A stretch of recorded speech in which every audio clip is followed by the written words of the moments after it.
let me congratulate you. I'm proud to be your son. My boy, you took the words right out of my mouth. I'm ashamed to be your father.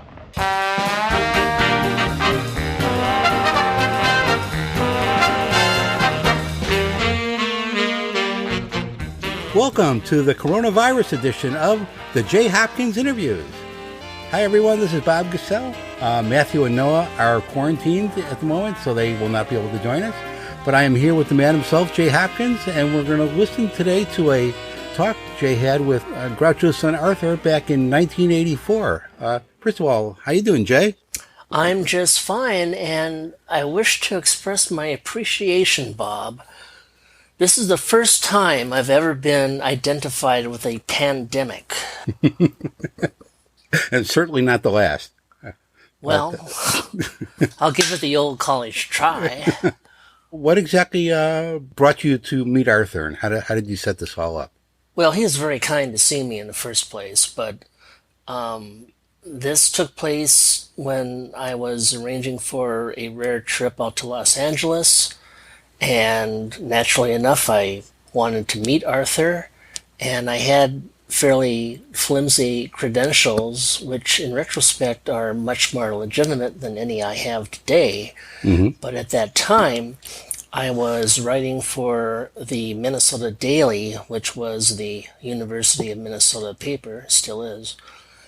And so I implied that either the interview would be printed in that rag, or it would be printed in another rag, a very serious rag, called the Fredonia Gazette. Seriously, that was a real rag. No, I'm kidding, because my old pal Paul Wesolowski used to put that out. Okay, so where exactly did this take place? It sounds like a restaurant or something. Where is it? Yeah, I listened to it after you put it together the other day, and it was the first time I listened to it in many years. And I do regret that you hear a fair amount of commotion, but the reason why is kind of nifty, because Arthur suggested that we talk in the Beverly Hills Tennis Club. And of course, that has some significance, because Arthur, in his youth, was a very serious and professional tennis player. Won many awards, as a matter of fact. So it was it was very apt that we met there. But you're going to hear a little disturbance. You'll hear people being paged. At one point, I think you even hear somebody named Bob Elliott being paged. I don't know if it's the same Bob Elliott of Bob and Ray, but it could be. And he just invited you down there to play some tennis? Oh, no. No. I guess either he had planned to be there for something else, or it was convenient for him, or more likely he didn't dare invite me into his home. So, no, it was just a matter of convenience for him. Do you have any idea what he was working on at the time? Was he trying to plug something, or in the middle of a project? The only thing that I remember him mentioning is that he was trying to write a biography of Mickey Rooney. You'll hear that mentioned. Yeah. And I think he mentions some other project he's got going, but he certainly didn't meet with me to promote anything, no, and that's why I have to say again that he was just being very nice to take out some time to see me. Okay. Well, as we get into this, I'm going to remind our listeners that Jay recorded these interviews for reference only. They weren't really intended to be broadcast or heard by anybody, so the quality's not great, but it's certainly listenable, and I think you'll enjoy it. And as we pick up the interview, Jay is talking to Arthur about his book, Son of Groucho, and that's where we pick it up. I remember that going out of print very shortly after it came out, because I did a little write-up on what books are still in print, and I was surprised that Son of Groucho. Well, that McKay, I don't know, I thought they were a good publisher at the time, but I've since discovered that they weren't very good. I don't know, they mishandled the book completely, that they didn't have copies in the stores when the thing came out, and they didn't have a decent tour for me, and they didn't give me any decent shows in it.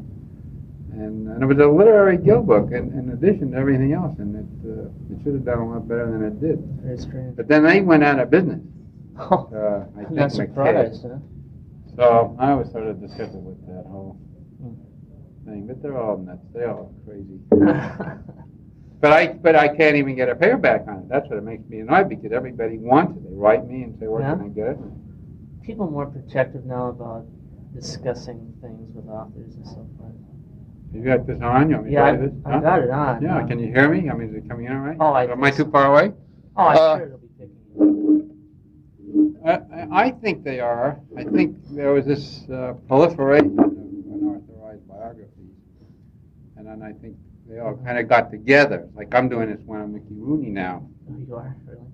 Well, I know Mickey. I've known him since he was 12 years old, and I produced a show of his, and I wrote it and created it, and I kept a diary of it. Oh. So I have a lot of good stuff on him. But there are certain friends of his that I know when I call up, they'll say sort of guardedly, does Mickey know about this? Yeah. And then I'll say, yes, he does, because I told him I was doing it. And because I offered at first to do it with him. Oh, I see. But see, Mickey's sort of a barren witch house. He's got his fingers in a lot of pies right now. Nothing ever happens with any of them now. Oh. Only thing that happens with is Sugar Baby. Yeah. But he's always doing about 40 things at once. Yeah. And he's supposed to be doing his autobiography, but he'll never finish it. I thought he had an autobiography. He did. And that was terrible. Roger Kahn wrote it. Oh, yeah. And Mickey says everything in it's not right. Well, that was in the 50s or something, I think. No, it was in 1960. It came out in 65, but in 63 the publisher had to sue him and said they gave him an advance and he never came through with the book. Wow. So I've got the book at home and I've been looking at it. And certain things are, I think, fairly true in it, but he sort of is a way of not telling the truth by just leaving something out, or he'll enlarge on it to the point where it becomes a tall story in it, and then he reminds me of your father's autobiography. Yeah, which Groucho one? and me.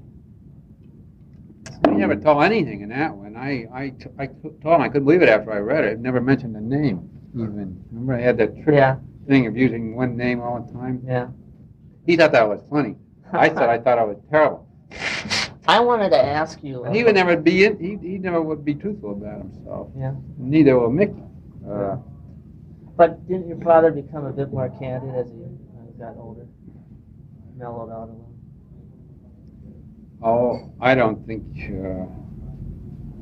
he became any more candid. I think he just became more forgetful. Which is worse. He was really terrible when this book came out, which you must have seen if you read Son of Groucho. That's what I wanted to ask you. What was Groucho's reaction to Son of Groucho? Because he put up such a fuss. And I thought the stuff that you were saying in Son of Groucho was worse. Well, it was more interesting and valuable, but from his point of view, it might have been worse. Well, I thought so too. And then I gave it to him to read. Yeah. Then he came up and said, "Gee, this is great. You told everything." And now later I found out why he objected so to this. He got mad because he thought in a couple of places I made him look foolish, where I had to say the dinner table scene. I'm in Great Neck. I don't know if you remember that. He didn't like the candles on the table and the flowers on the table. And then I wrote up kind of a scene based on what usually happened. And he said he thought it made him look silly. Whereas in Son of Groucho, I just told the plain naked truth. Yeah. And that he didn't object to. Although I have a feeling, my own heart, is that he objected to Son of Groucho just as much, but by this time he didn't want to make a fuss about it. He probably learned from the first book. So if he hadn't been, I don't know. He was a strange man. You never could figure. I never told him I was writing Son of Groucho because I didn't want to. I just didn't want to get into another thing with him, so I just wrote it.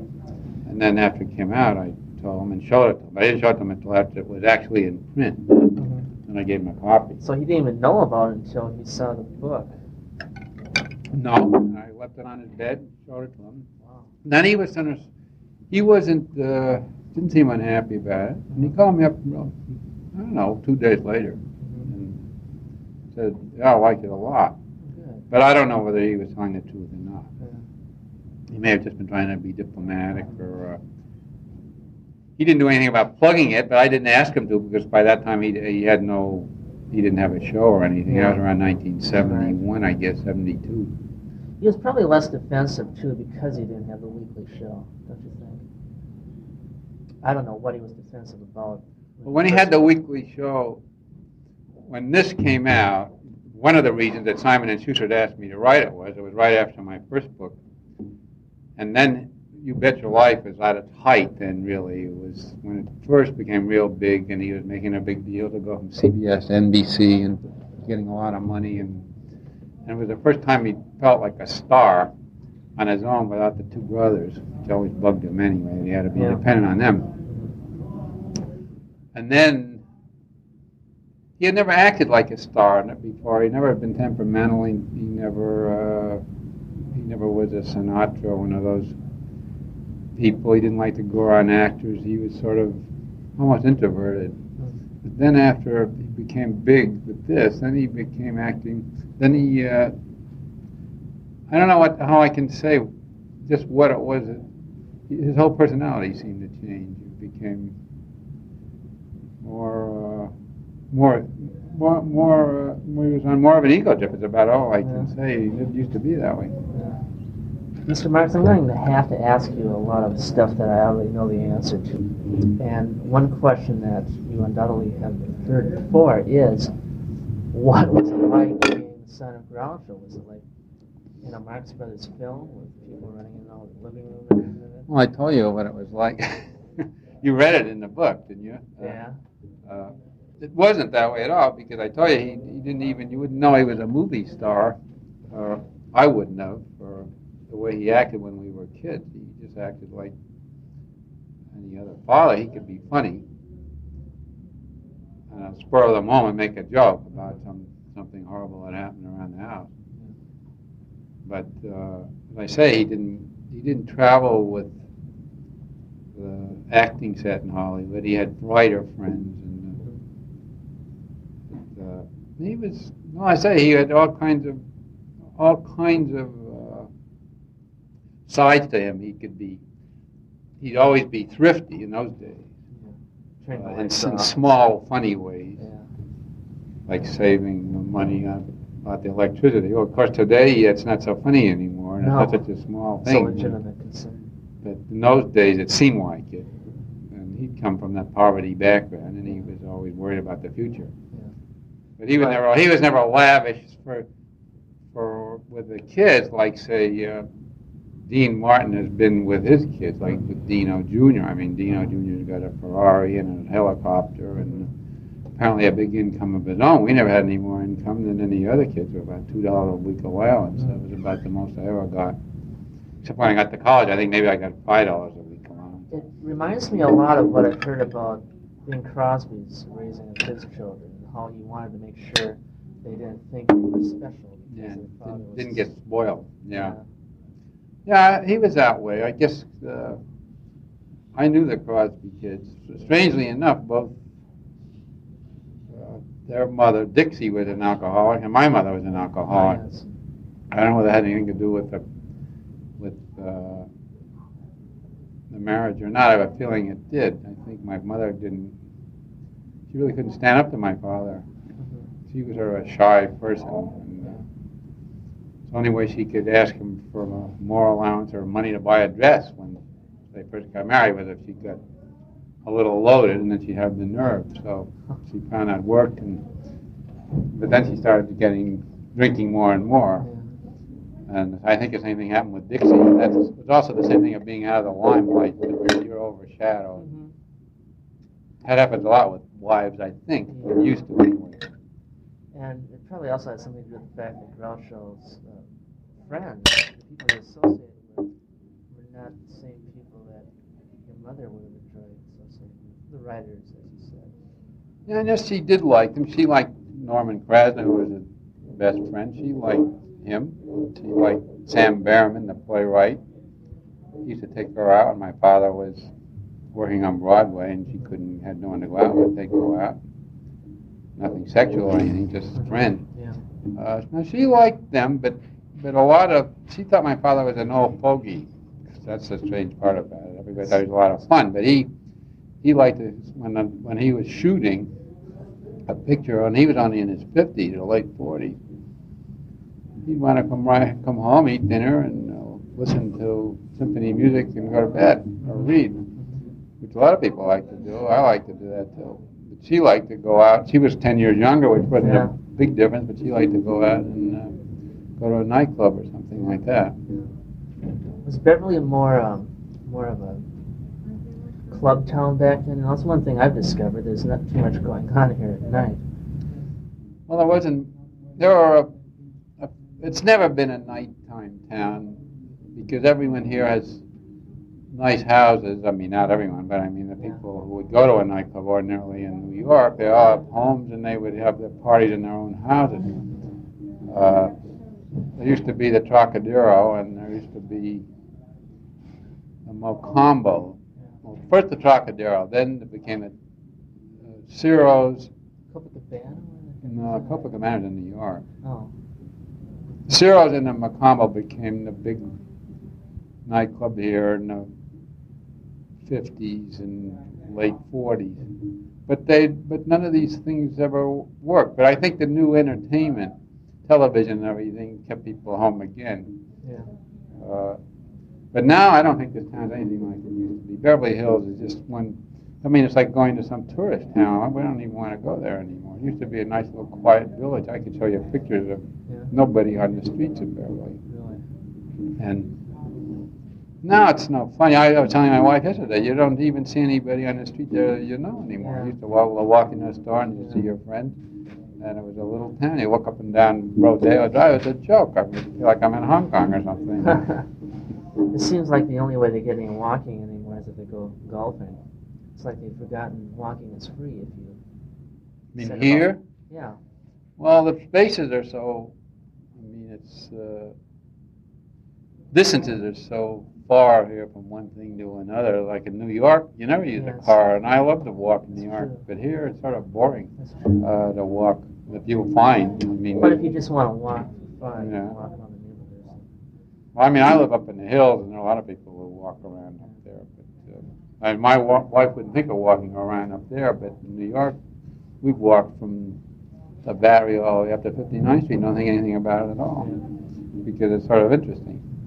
Yeah, I know what you mean. What do you do today as a daily routine? It's always dangerous asking an author because they pretty much plan their own life. Well, I work every day. We get up early because we have a lot of dogs and birds in our house. But I usually start to work about 8. And the days that I play tennis, I usually work from about 8 to 1 o'clock writing. The book like I'm doing now, I have to write sometimes, and I have to go out and do research or interview people, which I don't consider like this, what you're doing. I don't consider work so much, except I always miss a day when I'm actually writing. But sometimes in this kind of a book, you reach a point where you can't write anymore until you go talk to somebody. Well, basically, you're working on the Rooney book, and maybe... Well, I have a novel I just finished, a mystery story about a tennis club. And I have a play that's a producer in New York supposedly is helping to put together. I believe Minnie's voice is being revived, if I may use that term, in the Twin Cities. What is your reaction at this point on Minnie's voice? Well, I think it was a better show than Clive Barnes gave us credit for when he panned it in New York opening night, because Weller Crowe, I consider a very good critic, he liked it. And, I mean, there were a lot of things wrong with it, but there's a lot of things wrong with every Broadway musical because there's so many hands in the pot. Was your intention to present a historical document or entertainment form? Well, I think it was more like an entertainment form like Gypsy. Yeah. We had a lot of problems with it. My father wasn't any help. He was going through a bad stage in his life. His wife had just left him. He had some physical problems, and as producer, and he was almost getting senile at that point. And the producer was trying to keep him away from New York entirely because he wasn't any help. And I still had this problem. I didn't start out doing the book. Incidentally, I think Stan Kanner, who produced Greystoke, is going to make a movie of Minnie's Boys. Really? He's talking to me about it now. Yeah, he's trying to get a director. Yeah? So It would be presented as a musical, right? As this original. well, he wants to do the book without the musical parts of it, only except where we used it on the stage where it was inherent to the entertainment part of it. In other words, not make it a musical like have Harpo singing in the middle of the desert kind of thing, which was not my idea. The idea of the thing originally was to tell the story of the Marx Brothers through the kind of comedy scenes that they use in their movies. That was what happened when Arthur Whitelaw came to me originally. But he didn't come to me originally. He came first to David Steinberg. No, first I think they wanted Neil Simon. Neil didn't want to touch it at all. Well, that's strange. And he didn't want to do it, and then they gave it to David Steinberg, and he wrote a terrible book on it. And then Arthur Whitelaw was getting desperate because he couldn't get anyone to do it. So then he called me up. I didn't even know him. And he said, well, why don't you and Bob do it? We had written The Impossible Years, which was a big hit. The play around your place? No, The play's all I've over only in seen the Woodstock. film, and I assume that that's true to the play. No, it's better. The play's better than the film. The film is terrible, I thought. I mean, not terrible, but it's, if you see, we didn't do the screenplay, and for reasons I won't go into now, but they took a funny play and made it unfunny. Did you like the movie? Huh? Did you like it? I liked it in parts. It wasn't good. See, what they did was they softened it. We had a real good, funny, hard-hitting comedy, and they made this terrible, pallid love story, I thought, and I don't know, it was just soft. Everything was Well, that's terrible. a common complaint. It's really a tragedy when playwrights can't transcribe. Well, our agents double-crossed us on that. We thought that we sold it. We were anxious to sell it to the movies before we went to Broadway because we had some insurance of making some money, even if it wasn't a hit there. Which fortunately it was, but we thought when we were making the deal with Metro that we were going to get the screenplay assignment. Now, technically, the Dramatists Guild won't allow you to put that in the contract because in the event that the studio doesn't want you to write the screenplay, or you don't have the experience to do it, then you might kill a sale. There's Stan Kanner now, in case you want to see him, the guy who produces Greystoke. So if you kill a sale, then you're hurting the producer. And why the Dramatists Guild gives a damn about the producer, I don't know, the producer doesn't give a damn about the writer. But you can do it. I since found out that you can do it without, I mean, you just tell the Dramatists Guild to go screw themselves. We're going to do it that way, and we don't care. And you can insure it that way. Anyway, that's why we didn't do it. And we finally found out MGM, Larry Weingarten, had a writer in Philadelphia when we were trying to show out. And I knew who the writer was. It was George Wells. And he was kind of a soft writer, not a real good comedy writer, in my opinion. But he used to write a lot of those MGM 50s musicals and things that were all right, but not. He wasn't a great comedy writer, I don't think. Anyway, we saw him sitting there in the audience, and we said, "What's he doing here?" And then we figured it out. They had brought him back to see the show because he was going to do the screenplay, and we weren't. By then, it was too late. Anyway, to get back to what were we talking about? Minnie's Boys? Oh yeah, Minnie. They couldn't get anyone to do it, so Arthur Whitelaw says, "Well, why don't you two do it?" And I said, "I don't want to do it." And I said, "Well, I wouldn't mind doing it. Why didn't you ask us in the first place?" And he said, "Well, I wanted you to do it in the first place, but your father didn't want you to do it." So he's still, huh? This is news to you, huh? Yeah. I mean, I never thought about it. He had just said they were going to do it. And, he said, "We're getting Neil Simon," and so I figured, great, get Neil Simon. But what it turned out was Arthur wanted us to do it because we knew it pretty well. My partner had worked for my father for years before I knew him back in the radio days. And we certainly were as qualified as anybody to write that. But there were so many things that went wrong during the production, and Arthur Whitelaw got nervous, and he brought in, Shelley Winters, of course, was terrible. Kate Ballard also had a part later. She did it in Pittsburgh or something. Did you like her as... I didn't see it. I never was crazy I about guess Kate Groucho Bell. liked her at least better Who, than Shelley? Well, he liked Kate better than Where did he see that? Yeah, I don't know. I think he said it on... I don't think he The saw Red it Ripper because shows. the only place they played it was in Pittsburgh, the Pittsburgh Civic Light Opera, and he didn't go back there for that. Maybe it's more that he disliked Shelley Winters than he liked Kate Bell. Kind of, it's his fault that we had Shelley Winters because we could have had Toadie Fields, who would have been funny in it. I don't know if you know her, Oh, yeah. but she was a big hit at the time in the nightclubs, and she could sing and dance, and she looked like she could have been the Marx Brothers' mother. Yeah. And we could have had a lot of theater parties and ensured that the financial situation in the show. But my father didn't like Toadie Fields because he said she was too Jewish, and I had another fight with him about that. And I said, well, you're Jewish, aren't you? The Marx Brothers are Jewish. And he said, yes, but the world thinks we're Italian. Great logic. My father was slightly anti-Semitic in a strange way. He wasn't really anti-Semitic, but In spite of all those great anecdotes about going in the water up to your knees. yeah, he wasn't anti-Semitic. He was like, I think he just didn't want anyone to know he was Jewish because in those days when he was growing up, it was sort of a disgrace to be Jewish, and I think it sort of rubbed off on him. Yeah. It's better not to tell anybody anymore. It wasn't that That's he. strange. Actually, he was very pro-Jewish, Yeah. but he just didn't want to be. He just wanted to be the way he was.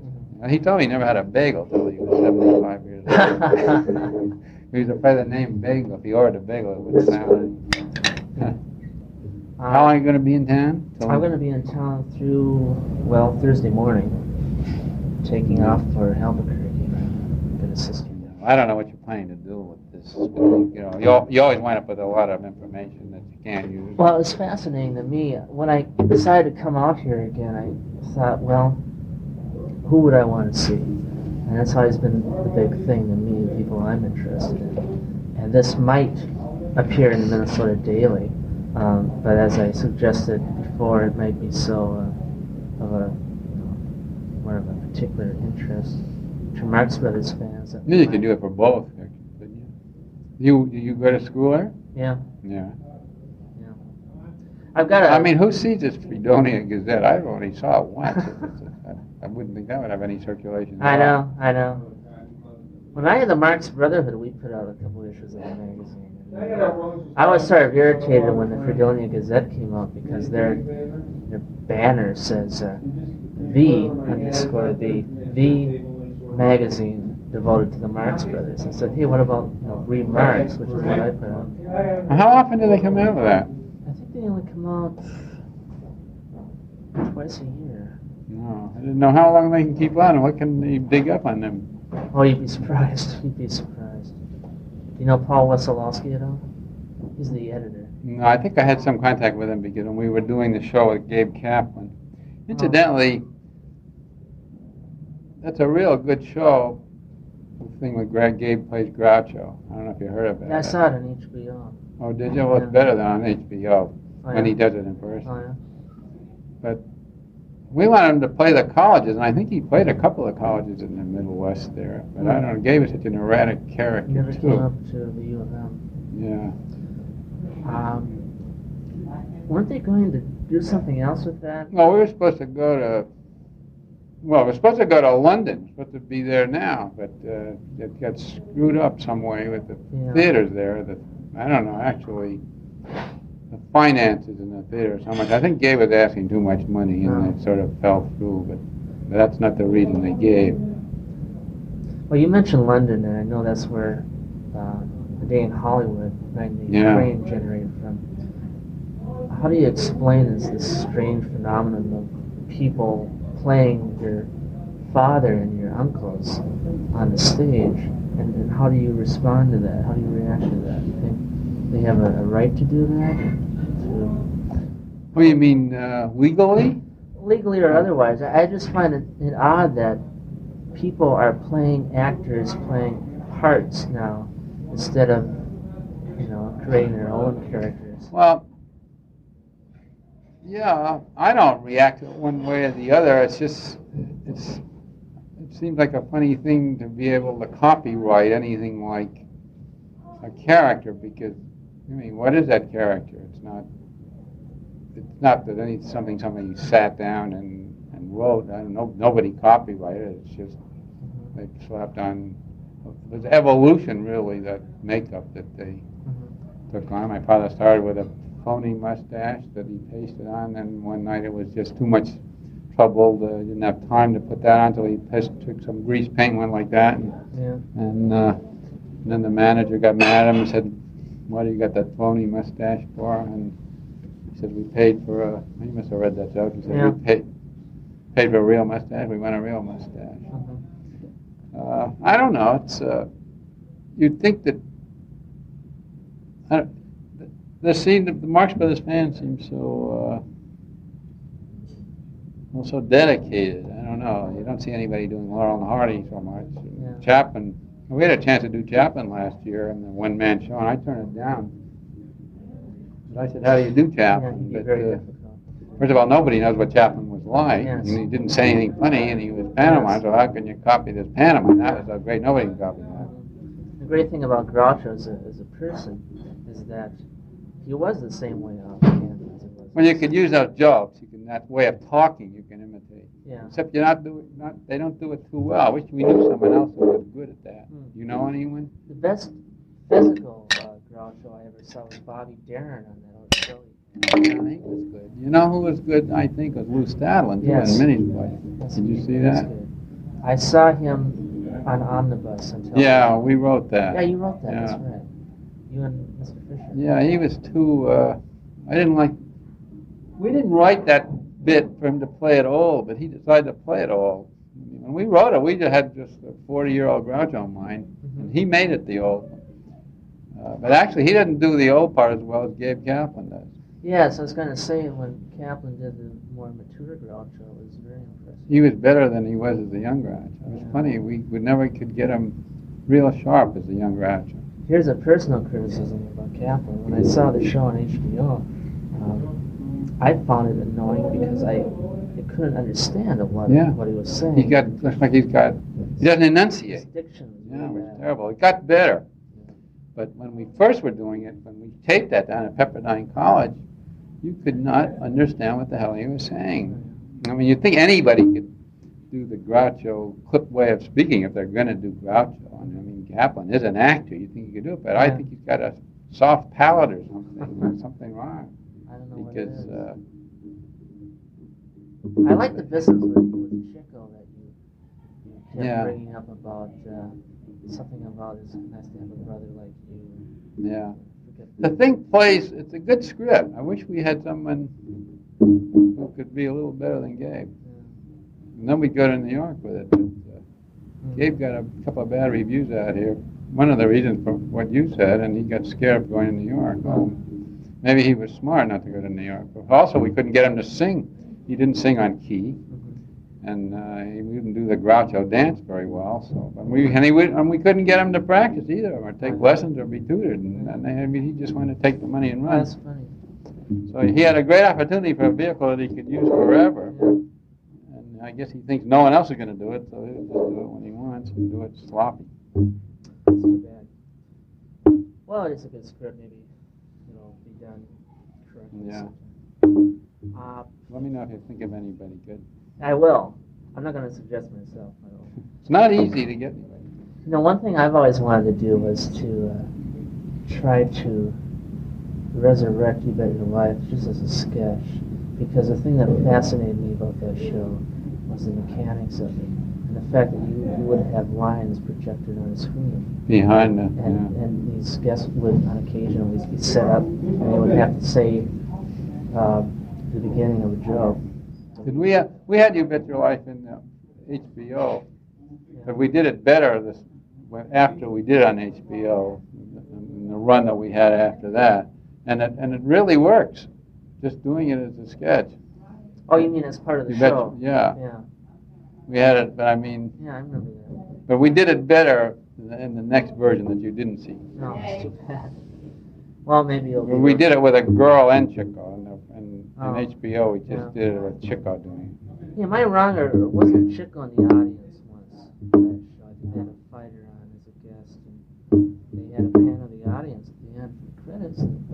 What do you mean? Your uncle was in the audience of the actual show, You Bet Your Life, the game show. He was in the audience, but nobody took the trouble to say, by the way. Oh, he might have been. I don't remember. It's possible. Something I just noticed. Did he have a costume on? No, he's wearing a hat, as I recall. Yeah. It's quite obviously.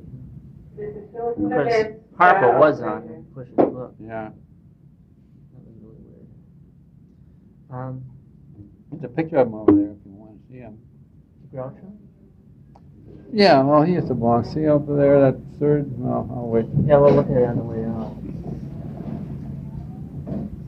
How did your father respond to your success as a tennis player of considerable acclaim? Oh, he. Was he happy to share this limelight? Or? Oh, yes, I think he was. Except somebody told me that he. When I was playing in tournaments, that was a big thing around here. Then there wasn't that many tennis players, and tennis wasn't so important in those days as it is now. So my picture was always in the paper, or my name was in the paper, and I'd be back east playing in a tournament, and people would always go up to my father and say, "How'd Arthur do in the tournament today?" And somebody told me they met him on the street one day, and he got sort of annoyed. Why don't you ask me how I'm doing? But that was because he wasn't doing that well, and that was right before You Bet Your Life. Oh, yeah. But I think he actually liked it. We always had a kind of a. He pushed me pretty hard in that direction, and he was proud of the fact that I was doing pretty well as a player. And unfortunately, lots of times I would lose in the finals in the big tournament. Not when he didn't come, I'd usually win. So it seemed like really? When all the Marx Brothers came, it was a big tournament. I'd lose. Psychological fact. Reminds me of Pat and Mike, that film. Yeah. George Cooper did. What is it? But he was proud of me that way. He always used to say that I was the only athlete in the family. Yes. And what about your writing? Did he help you with that, or did he? Yeah, he helped me with that. When I was a kid, whenever I had an assignment for school, he'd always sit me down. As kids are when you first start out, you're not very good. And he would go over with me and tell me what was wrong and straighten out the language and contribute a couple of jokes. And I remember once I had to write an essay for school for American Legion. Whoever got the best essay in the class, the history class, I think was going to get theirs submitted to the American Legion essay contest or something. So I wrote it, and then he went over with me, and I guess he improved it a lot. And mine was submitted and entered, and came in second place in the whole contest. But I felt terrible about that because it was almost like he'd written the whole thing. He was a good writer, though, huh? Yeah. I think he was better at improving upon material that he was given. Yeah. At least in the films. Well, yes, he wasn't that. He wrote pretty funny pieces when he was writing magazine pieces. Yeah. He didn't have them ghosted or anything. I think there's only a couple that were ghosted, and I wrote both of them. Oh, yeah? One was for This Week magazine. The other one was in Collier's. I used to do a lot of writing for Collier's, and they wanted him to write a piece telling Leo DeRocher how to run the Giants. Remember that? Yeah. And they didn't want a credit on it as told to leave, and I didn't want to do it, but I did it for them anyway because I'd been working for them. So I wrote that piece, huh? I'll have to read I think it was a pretty funny piece. He didn't give me any trouble with that either. As I said, when I wrote my first novel, he read it and didn't like it at all and asked me to, said I should throw it out, and then Simon & Schuster published it. Oh. But he was always super critical of anything I wrote because I guess there was a little bit of... It's hard to give anything to another writer because they always look at it the way they would have written it. Mm-hmm. That's something you should learn, but you probably have learned it. Don't give anything to someone who's a competitor, really, because they're going to be bound to find fault with it. Yes, this is right. And I didn't realize that until after it happened twice with him. Can you pinpoint occasionally you decided you wanted to be a writer? Why did you pick up that? Well, I didn't want to be an actor. He kept saying, don't be an actor. And when I was growing up, a lot of people out here were making a lot of money. It's not like today. Today, a few people are making a lot of money. In those days, a lot of people were making a lot of money who couldn't write very well. And he used to keep saying, be a writer, you can make a lot of money, even if you have no talent. That was sort of putting you down in a way. There's another. If I had been any other kind of a person, I suppose I would have cracked up. My sister cracked up, but anyway, that's. So he said, go and you go to school, take English, and so I took journalism, and I wanted to be a writer anyway. I don't, he associated with writers. I saw him all the time. It looked like a nice life. They didn't seem to work, and I didn't realize how hard it was. Really? We used to get a lot of writers around this club, like Irwin Shaw used to belong here. I used to play tennis with him when I was a kid. He just died, and I felt terrible about that. 'Cause he was a nice fellow, and he was a good writer, and he was a better writer in those days when he wrote Bury the Dead and all those New Yorker short stories. I don't know if you've read any of them, but they're real good, huh? We used to have a lot of good writers here in those days. So I was around them all the time. Capron Riskin belonged here to this club, and Elliot Nugent, and Elmer Harris, a lot of names you probably don't remember, but you must know Capron Riskin. Oh, yes. And Norman Krasner was the top movie writer in those days here. And so I got to see them and listen to how they talk. Let me ask you something that I don't know if you want to discuss, but you're one of the few people I can ask about it. What is the status of this whole court thing involving the state? The status is we won the case and she's appealing, and they're just in the middle of appealing. That they haven't even finished transcribing the court testimony yet, so they can't write their appeal until it'll probably go to the appeals or the appellate court sometime in the late year. I was very confused when I heard the last sentencing, because it seemed like the jury said one thing, and you're not guilty, but you have to pay to Aaron, and then the judge said something about, I don't understand that. No, I don't know what you're talking about there. What happened was the jury came in with a bigger judgment, and the judge changed. And we thought the judge didn't know what the hell she was talking about, to tell you the truth. Because it was like she hadn't listened. Erin came in and started acting like a nut in the beginning, and she was threatening people, and they had to search her because they thought she had a gun on her, and she talked back to the judge. Real terrible. You'd think the judge would go the other way. I couldn't understand what her strategy was. Someday I'll write the real story of what happened. I don't want to get involved in it now because it might affect the case. Yeah. But it's an interesting story, and nobody really knows how it all started, except me. You're not talking. Well, I am talking, but I don't want to talk about it now because I want to get the case over with, and then I want to talk about it. Is it true that all of his his memorabilia has been willed to the Smithsonian, but it won't end up there until the case is resolved? What is the situation? No, what's happened was there was nothing that we wanted. In other words, if the family could have it, or she could have it, or whatever she wanted, or whatever we wanted, and we picked what little we wanted, and the rest was to go, and she was to have her pick, and then the rest was to go to the Smithsonian, and it just got screwed up with the bank, and she never.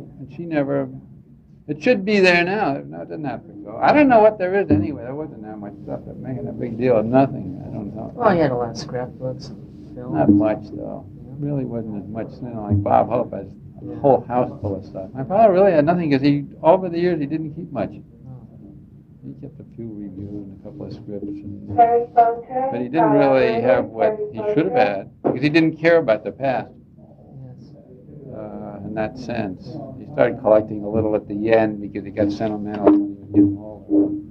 But in the old days, he wouldn't even reminisce when he first knew. But that case will probably be resolved sometime this year. But whatever, they're supposed to go to the Smithsonian. We've been after them the last 3 weeks saying, for Christ's sake, why don't you send it there? We don't want it. I'd rather have it there than in my house. I have no more room in my house. There were some pictures and things, and I don't know whether the home movies and stuff like that go, but... Well, as a film collector, I'm interested in seeing it, and I hope it ends up there someday. Yeah. Well, how are we doing on time now? Well, I- gotta pick up your dogs now. Well, you can call me again if you want. If you think of anything, you have anything. This thing's still going. Just about the end of the tape. Just If you about got any the- quick questions, I'd like to hear you dredge up some of the anecdotes that you printed because, I really don't want to quote from your books as much as I would rather. why don't you just quote from the book? I don't want to send. I'm sick of them. I know what you mean. I mean, don't tell me to quote from my book. Just take it out of there.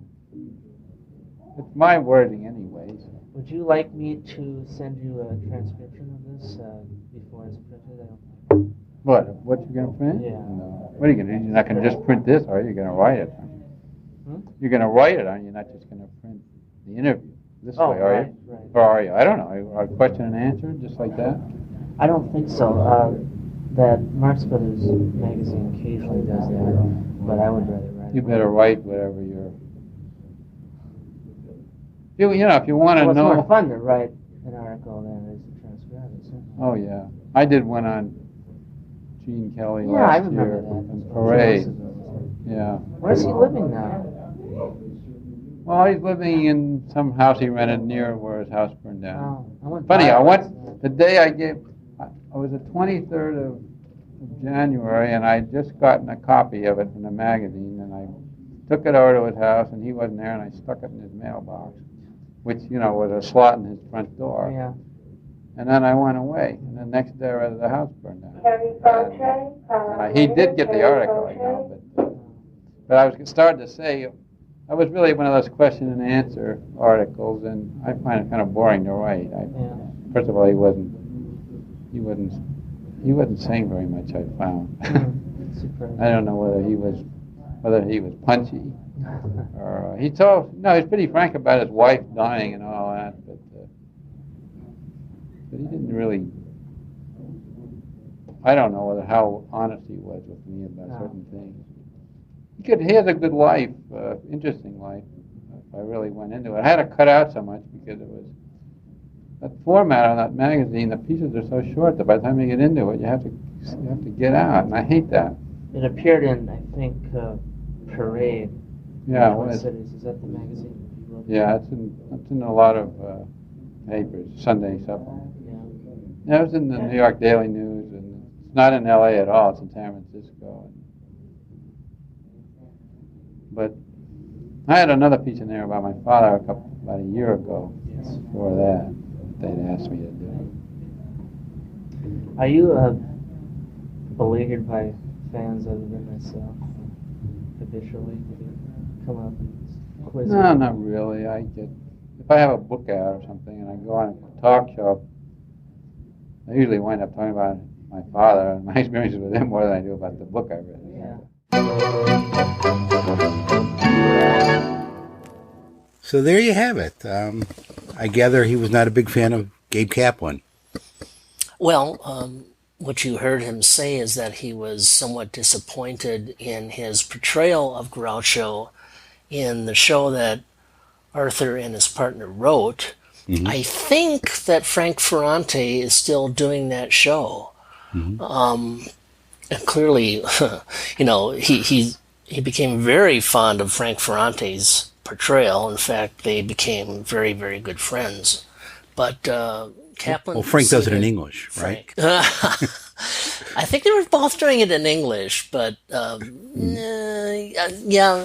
think, didn't we just hear Arthur say something about he wasn't too fond of the way Kaplan attempted to sing? Yeah. And I think he says his diction was poor, that type of thing. Mm-hmm. He didn't want to rehearse for some reason. According to, Arthur, that's what he said. So anything else come to mind as you listen to it again? Well, one thing I was dumbfounded by, and I am on a day-to-day basis dumbfounded by many things, but I never seem to be used to it. At that time, I was dumbfounded when I was trying to get Arthur to dust off some familiar stories that he had written about, but I didn't really want to pretend that I had never heard these stories, so I would try to lead him into these things. Mm-hmm. And he just said, no, I don't want to go into that again. Quote from the book. And I think you hear me gasp or laugh at that point because I thought it was ridiculous. It would have been ridiculous for me to take passages from, for example, Life with Groucho, the book, and pretend that he had said them. Well, he was basically saying he didn't care if I did that. In fact, he would be relieved if I had done that, but I had no intention of doing that. So he just kind of took me by surprise. There was one thing towards the end, which I'd like to mention, is not actually on this tape, so you're going to have to take my word for it. But I think it'll be easy to believe it. What happened was, after about 50 minutes, I'm afraid he was getting a little tired of me and tired of my questions. And I find that hard to believe. I'm surprised you haven't cut me off yet. But here's the deal. What he said was so funny to me, or at least in retrospect it was. Again, we're in the air-conditioned, dark confines or environs of the Beverly Hills Tennis Club. It was a bright June day, and a lot of people outdoors by the pool. And as if to get me away from him and glom me onto some innocent victim out by the pool, he looked over his shoulder and he pointed at a blonde lady and he said, "Hey, look, out by the pool. It's Zeppel's ex-wife. Go talk to her." Well, you know who Zeppel's ex-wife was. It was Mrs. Frank Sinatra. Yeah. Barbara Sinatra. Now, Frank had a number of bodyguards, and I believe that Barbara had one or two. And, you know, if I had actually taken the bait and come up to Barbara Sinatra, it's conceivable that a henchman named Jilly Rizzle would have tossed me right into the pool. Oh, Jilly, yeah. Remember Jilly? Well, I used to live in Chicago, and there is a famous club. Oh, yes, Jilly's Restaurant. Yeah. And when I was in New York under false pretenses a few weeks ago, or I was there by mistake. We'll leave you actually came a lot closer to seeing Matthew business than Matthew did. Yeah, I did. I actually got closer than anybody else, including Matthew, which is pretty amazing.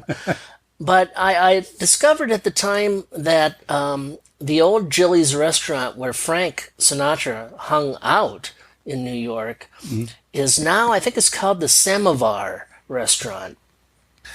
And I was very tempted to go there, but I didn't have enough time, really, because I was too busy, staying awake at the Algonquin and trying to rest up during daylight hours, stuff like that. So getting back to your story, did you sense any animosity between Arthur and Barbara?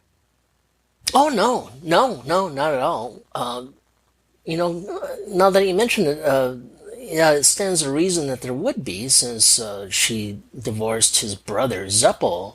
But he didn't really elaborate on this at all. I just took it at face value, which was presumably an understandable attempt to get rid of me. But he did talk to me, for nearly an hour, and that was very generous. And he bought me an iced tea. Oh. So was that the last time you spoke to him, or did he get one of those restraining orders like all your other interviews? Well, we communicated subsequently. I have a couple of letters from him, and once email became available, we emailed every once in a while. But I once wrote to him an email because it was so easy to do, and he was always receptive. He didn't seem to embrace my connection with him, but he didn't avoid me either. So I may have abused it at one point, because I do remember writing to him after watching one of the Blondie movies. Now, he wrote a couple of the Blondie films. Right. And Arthur Lake played Dagwood. So for whatever reason at the time, I was trying to pry some information from him about Arthur Lake.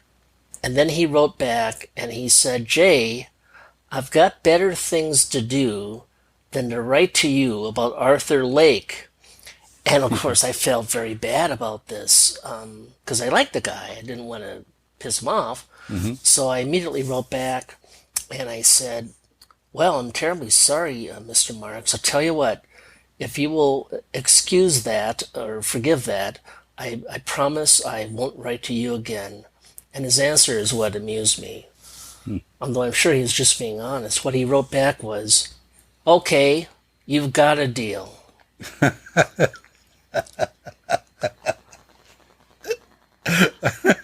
He was a pretty funny guy. Except that he was being serious. He was so funny, he was funny even when he was being serious. Amazing.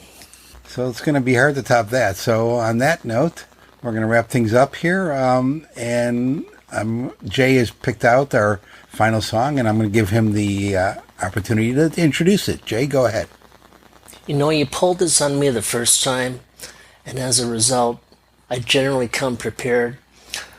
And because of that, I'm here to tell you that I would love it, you see, if you would play the theme from the motion picture Arthur. The lyrics have nothing to do with Arthur Marx, but the title is Arthur. Okay. By Christopher Cross. And here it is. Now I'm going to play something totally different, but no, I'll play it. Do whatever you want. I don't care. No, I'm just kidding. Of course I'll play it.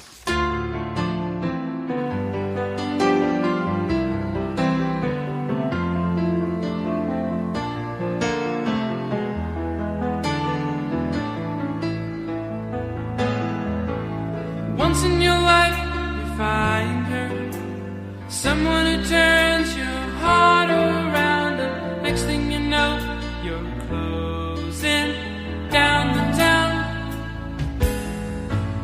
Wake up and it's still with you, even though you left your way across town. Wondering to yourself, hey, what have I found? When you get caught between the moon and New York City, I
I was kind of digging around. I thought it'd be great if I could find a strange song that was about tennis players, but of course I could not.